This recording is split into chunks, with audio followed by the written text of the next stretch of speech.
दो संत एक साथ रहते थे। एक संत दिन भर भक्ति करता था। दूसरा संत रोज शाम को भगवान को भोग लगाकर खाना खाता था। एक दिन दोनों संतों के बीच झगड़ा हो गया क्योंकि दोनों खुद को श्रेष्ठ बता रहे थे। कथा के अनुसार पुराने समय में दो संत एक साथ रहते थे। दोनों की भक्ति का तरीका अलग अलग था।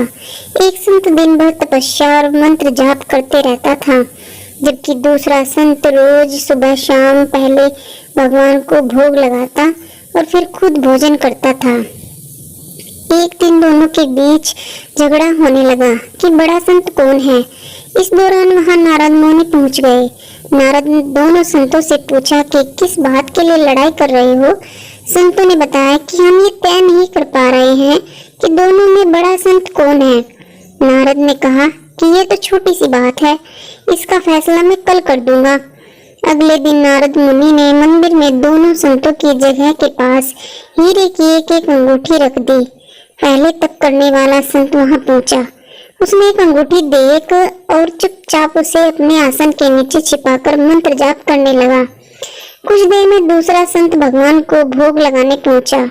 उसने भी हीरे की अंगूठी देखी, लेकिन उसने अंगूठी की ओर ध्यान नहीं दिया। भगवान को भोग लगाया और खाना खाने लगा। उसने अंगूठी नहीं उठाई। उसका मन में लालच नहीं जागा, क्योंकि उसे भरोसा था कि भगवान रोज उसके लिए खाने की व्यवस्था जरूर करेंगे। कुछ देर बाद वहां नारद जी आ गए। दोनों संतों ने पूछा कि अब आप बताएं कि हम दोनों में बड़ा संत कौन है।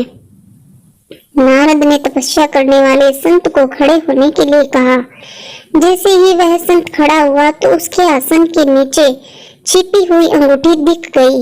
नारद मुनि ने उससे कहा कि तुम दोनों में भोग लगाकर खाना खाने वाला संत बड़ा है। तपस्या करने वाले संत में चोरी करने की बुरी आदत है। उसने भक्ति के समय में भी चोरी करने से संकोच नहीं किया, जबकि भोग लगाने वाले संत ने अंगूठी की ओर ध्यान तक नहीं दिया। इस कारण वही संत बड़ा है। दोस्तों, आपको ये कहानी कैसी लगी? पसंद आई तो लाइक, शेयर और सब्सक्राइब जरूर करें।